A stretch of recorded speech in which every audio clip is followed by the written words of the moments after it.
Nicola? What's going on? I heard you were admitted to hospital. Hi, Wendy. Yeah, that's right. I'm in the hospital now. I was so surprised when Joe told me. I couldn't believe it. Sorry for causing a fuss. Anyway, you'll be able to get discharged tomorrow, won't you? Huh? Tomorrow? Oh no, you didn't forget, did you? We have guests due to come tomorrow morning, so I need you to be here first thing to make the necessary preparations to entertain them. I told you this, didn't I, Nicola?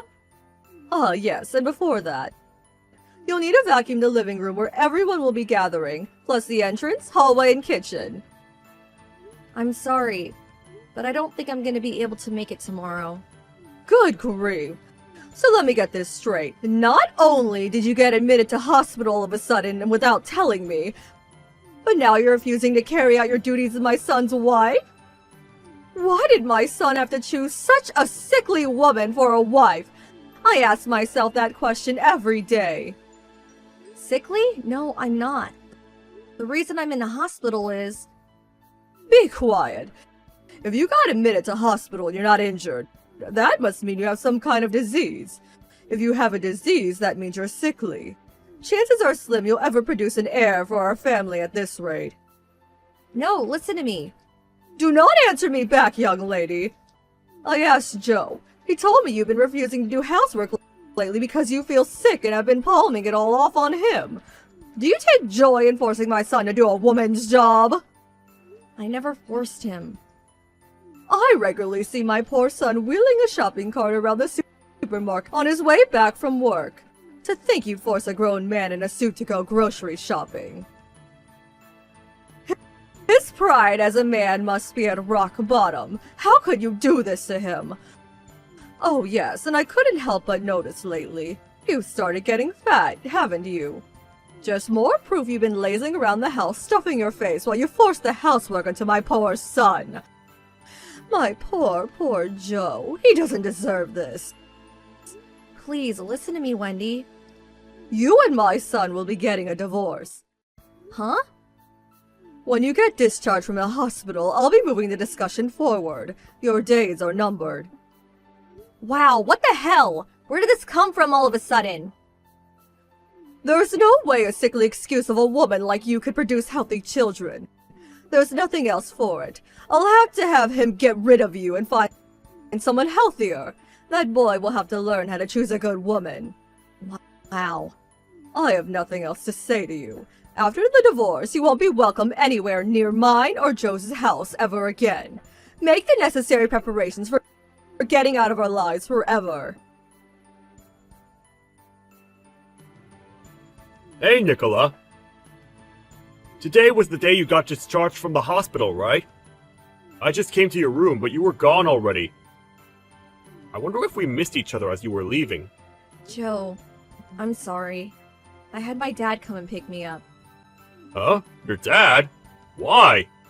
I'm at my folks' place now. Huh? How come? That's the first I've heard of you going to your folks' place when you got discharged. I thought you'd be coming with me. What's going on? Did something happen? Yes. By any chance, was it something involving my mom again? Please, tell me what she did. I'm worried about you, babe. I got a message from your mom on the first day I came to the hospital. She said your family had no need for a wife as sickly as me, and that she was going to have you divorce me. Huh? Sickly? Surely your hospital stay couldn't be helped. I did try to explain that to her, but it seems she interpreted the fact my belly grew due to the pregnancy as me lazing around the house doing nothing while forcing you to do the housework. She rattled on and on. It was one unreasonable request or malicious insult after the other. She was really bad this time. At first it was because I couldn't get a word in edgeways, but eventually I just gave up trying to explain. I see. Actually, I think this is fine. Even if you did explain to her, she would have probably just found something else to pick fault with. Rest up at your parents' place for the time being, babe. You deserve it. You've been through a lot. Anyone can see my mom is obviously a huge source of stress for you. I think both of our minds will be more at ease if you're with your mom and dad. Sorry I didn't tell you I was coming here beforehand. I did actually plan on coming back to the house until this morning. But when my dad suddenly suggested I go back to their place instead, I changed my mind. When I thought about the possibility of your mom figuring out where I was going, because she's so overprotected of you, she goes to great lengths to be aware of every minute detail of your life. I thought it'd be best just to tell you afterwards instead. Ah, that makes sense. You did the right thing, babe. Actually, she's been staying over ever since you got admitted to hospital. My mom, that is. Really? Given how things are right now, I think you two crossing paths would be terrible and should be avoided at all costs. My mom did say she'd take care of all the housework for me until you've recovered from your illness and got out of hospital. But I've been worried this whole time she'd go causing trouble behind my back. And lo and behold, she did. That woman's impossible. She can't keep getting away with this. Your dad made the right judgment. I see. I'm glad you understand, Joe. Thanks. Let's not correct my mom's misunderstanding that you got fat for the time being. Rest up, take your mind off everything, and leave the Wicked Witch to me. Thanks a lot, Joe. It means a lot. Nicola, I heard the news. And a boy at that. Nice work. But good grief, I've never met a woman as dishonest as you. Why do you have to be so standoffish with me? I had no idea you were pregnant. You haven't come to see us even once since you got out of the hospital. I want to see my grandson. I did suggest to Joe that he divorce you for your repellent behavior, but he's adamant that won't be happening. That boy is so stubborn. Now he's sulking and won't speak to me, so I can't even ask him about my precious grandson. Thinking about it now, I'm guessing you must have gone back to your folks' home and had a home birth. If you had any sense about you, you wouldn't have troubled your parents and given birth in my house instead. Oh well, I suppose you did produce a male heir, so I shouldn't be too hard on you. I'll tell you what, just this once, I'm willing to overlook it. Anyway, when will you be coming back? I want to see my darling grandson. It's almost been a month now and I still haven't seen him. We have to show off our heir to the relatives and neighbors, you know. So please get back here as quickly as you can. Hi, Wendy. It's been a while. I have no intention of coming back. Huh? What are you talking about? Of course you do. You're my son's wife and a part of this family. How long do you think you're going to get away with boarding at your parents' place? You have duties to this family, so get back here and carry them out. Even putting it kindly, you're a sickly, no-good excuse of a wife with more shortcomings than I can count on both hands. It would be one thing if you at least accepted that and worked hard to serve family by way of making up for your defects, but no, you're stubborn and disobedient to boot. I'm a sickly, no-good excuse for a wife, huh? This was the first time I've had to go to the hospital in my whole life, and the doctors actually told me I'm very healthy. They did? In that case, why would you have to be carried off to the hospital in such a dramatic fashion? It sounded like you caused quite the fuss. I'm sorry to break this to you, but that only tends to happen to sickly people, my dear. Because the morning sickness was horrendous. Huh? Morning sickness? I could barely stand for a few minutes without getting out of breath, so my doctor recommended I admit myself to the hospital to be on the safe side. You were on the maternity ward the whole time? That's right. Why didn't you tell me? I'm your mother-in-law. I didn't feel like it anymore. What? I did intend to start keeping you in the loop once I entered my 12th week. But then when the morning sickness got bad and I admitted myself to the hospital way earlier than planned, I thought it'd be better to let you know then. I spoke to Joe about telling you too. Then, literally just as I was about to send you the message announcing the pregnancy, I got a torrent of hateful, abusive messages calling me every name under the sun. I see.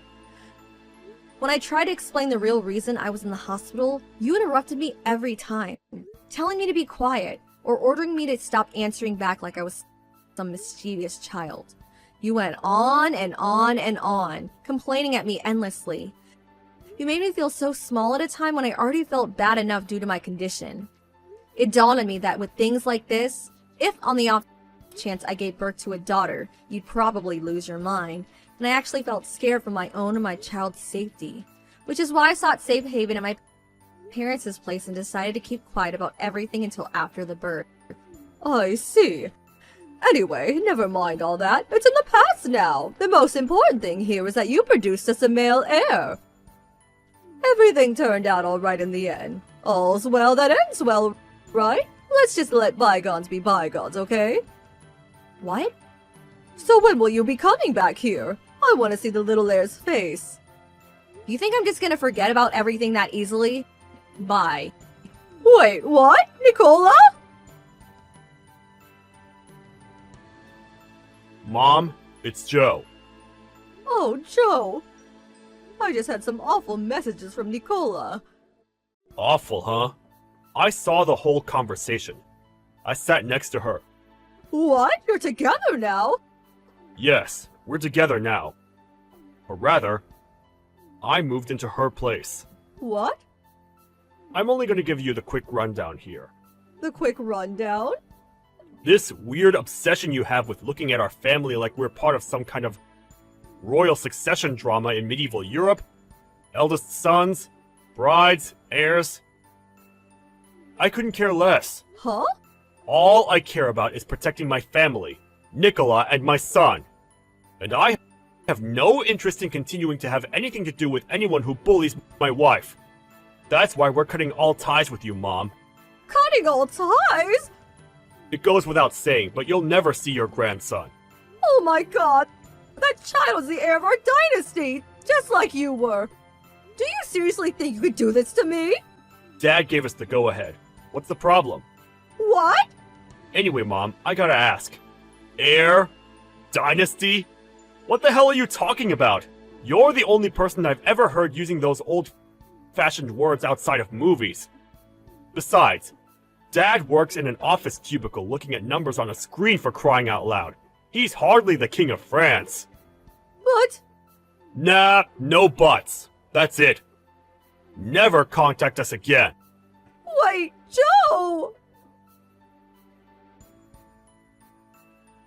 After that, my mother-in-law completely lost it and sent me lots of hateful messages and voicemails, blaming me for taking her family away from her. But Joe showed me how to block her, and I never heard from her again. The next day, just to be on the safe side, we both bought new phones and changed our numbers. She did embark on a desperate search for the whereabouts of her estranged son and grandson, but in spectacular irony, she didn't even know where my parents lived because she had such little interest in me. As a result, there's no danger of her tracking us down and showing up out of the blue. And we're living our new family life in peace and harmony. Oh, and by the way, we are still in contact with my father-in-law, who's always been super supportive towards us. He gives us status reports on his wife from time to time. But sadly, he says she still hasn't shown an ounce of remorse, instead blaming everyone except herself for the mess she made. It seems the prospect of her meeting her grandson is still nothing but a distant hope. Last we heard from him, he's seriously considering divorce. Can you blame him?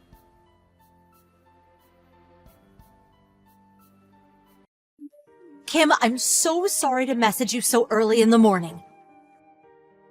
Our car was stolen this morning.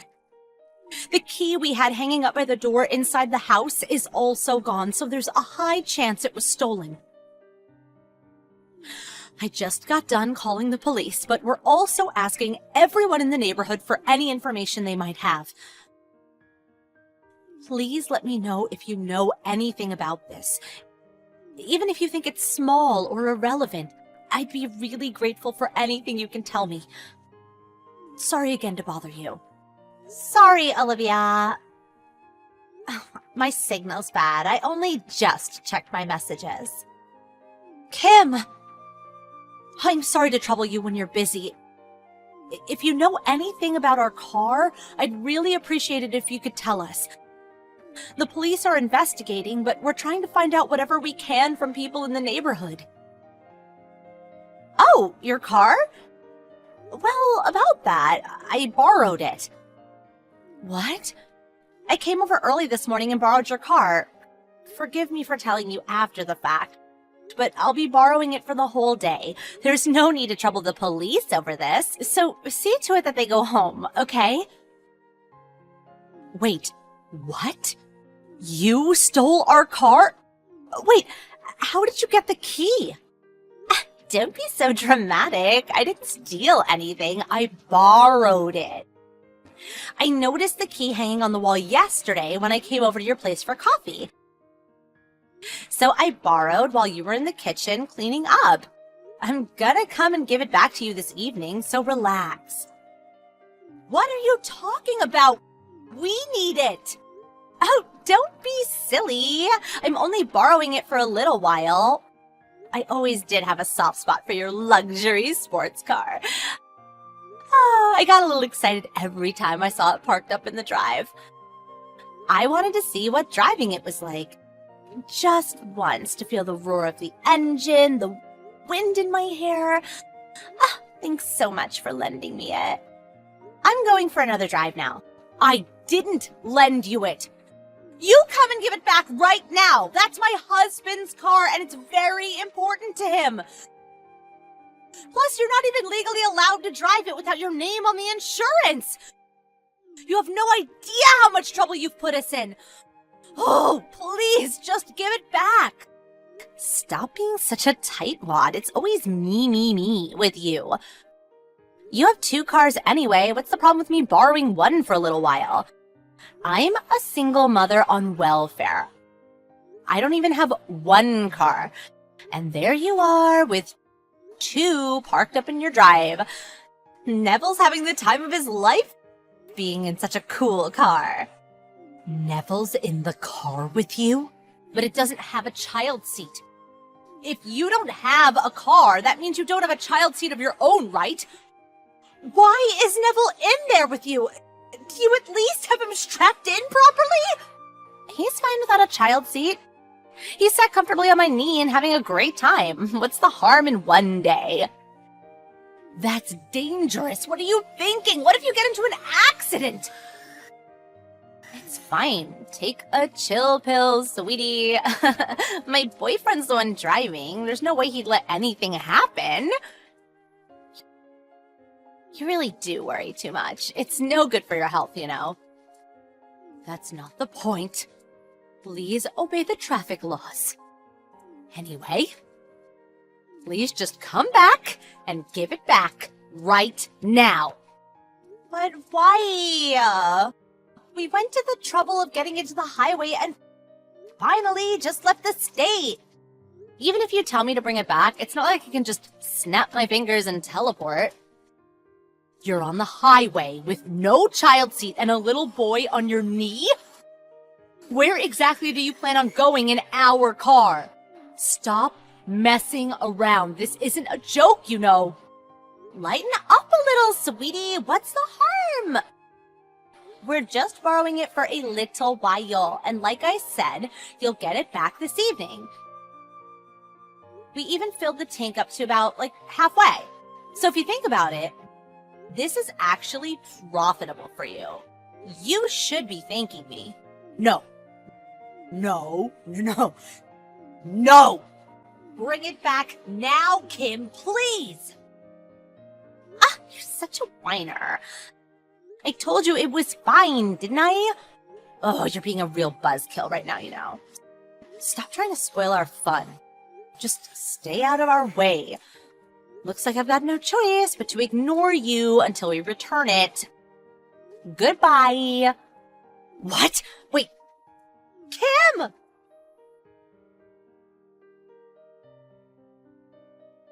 Kim, are you okay? I saw you on the evening news. You really went and caused the mother of all accidents in our car. Shut up. This isn't the time for that. Neville? My little Neville? They said on the news he got flung out of the window by the impact of the crash. Miraculously, there's no danger to his life, but my God, that poor thing. Your son is seriously injured because of you. This isn't my fault. If that damn cop car hadn't suddenly turned its sirens on and started chasing us, If my boyfriend hadn't gotten scared of the cops and tried to swerve at the last minute to try to lose them? Your boyfriend who was driving is at fault as well. But if you hadn't stolen our car in the first place, this never would have happened, would it? To think you'd suddenly take a left-hand drive car onto the highway for a long-distance drive. It's the most reckless thing I've ever heard of. What's more, you stole it to begin with and didn't even have a child seat, instead putting your little boy on your knee. You're the worst. Why would you say something so horrible? Aren't you going to say anything to try to make me feel better? My child's seriously injured, you know. I feel awful for Neville. He didn't deserve this at all. But to be honest, this is 100% your own fault. As for us, not only did we get our very expensive car stolen, but it got so messed up in the crash, it's now a write-off. All because you decided you were in the mood to commit theft today. Shut up! Shut up! You're the one who's at fault for having your car stolen. You're constantly showing up with that flashy sports car parked up in your drive when you know a single mother on welfare lives next door. You're so arrogant that I had no choice. Oh, it must be nice having to worry about money, huh? You probably look down on me and make fun of me behind my back. That's why I stole it. What the? So that's why you stole it? What a load of nonsense. Just because you're on welfare doesn't mean I look down on you. I've never thought anything of the sort, not even once. I mean, I've always treated you as a friend and neighbor, have I not? I invite you into our home for coffee, we go for walks with our kids. And where did the idea that we're rich come from? We're not as well off as you seem to think. My husband saved up like his life depended on it to be able to afford that car. Not only did you steal it, crash it, and have it written off, but you're not even gonna say sorry? Be quiet. I'm the victim here. It's your fault Neville's injured and in the hospital. If you didn't lend us the car, this never would have happened.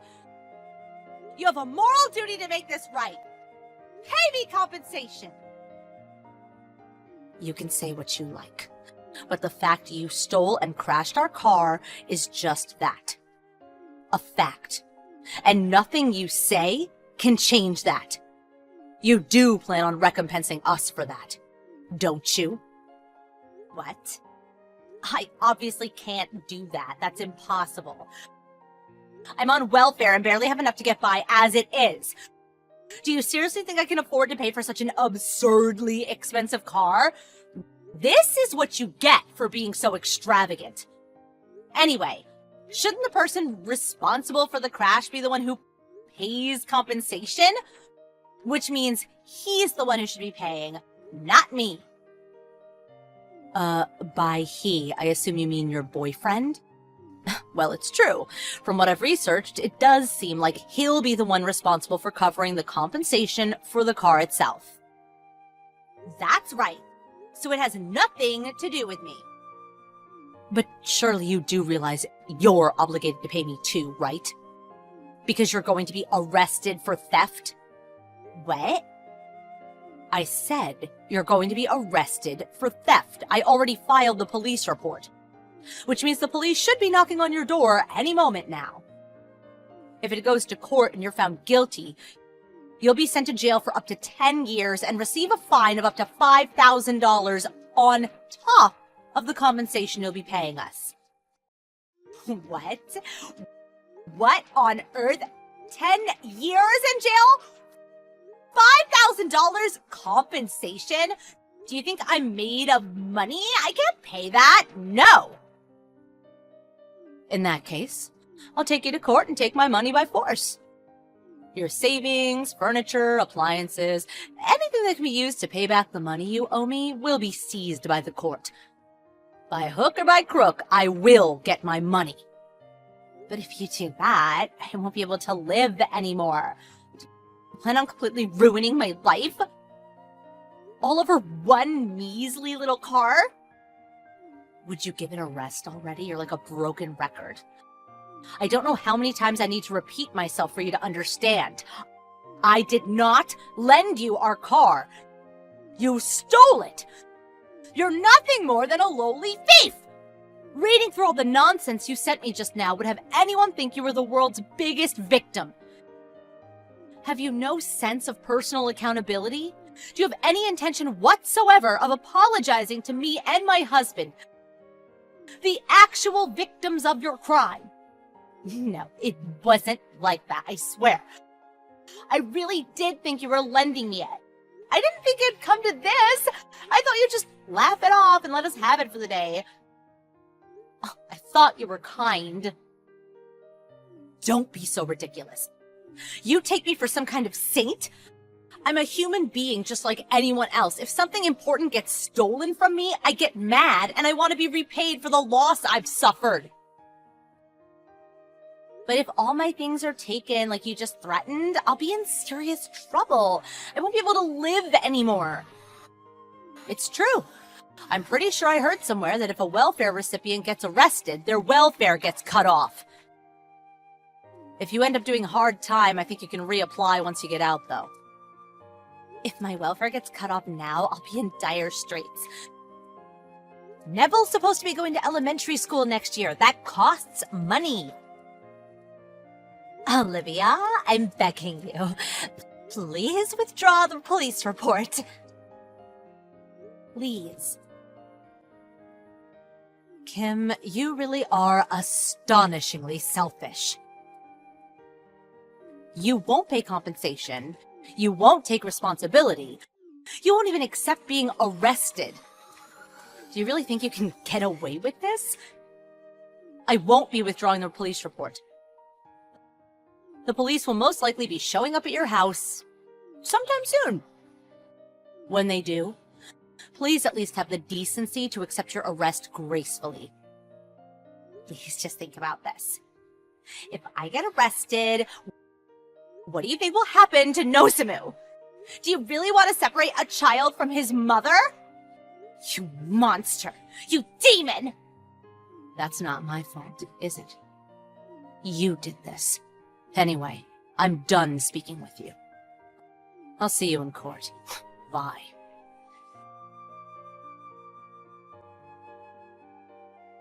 After that, Kim and her boyfriend were marched away in handcuffs by the police.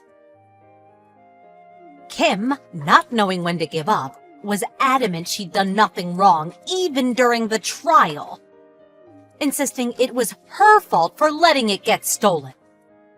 Due to that, she was found guilty almost immediately and had to give up all her savings and sell all of her assets to cover the fine and compensation she owed me.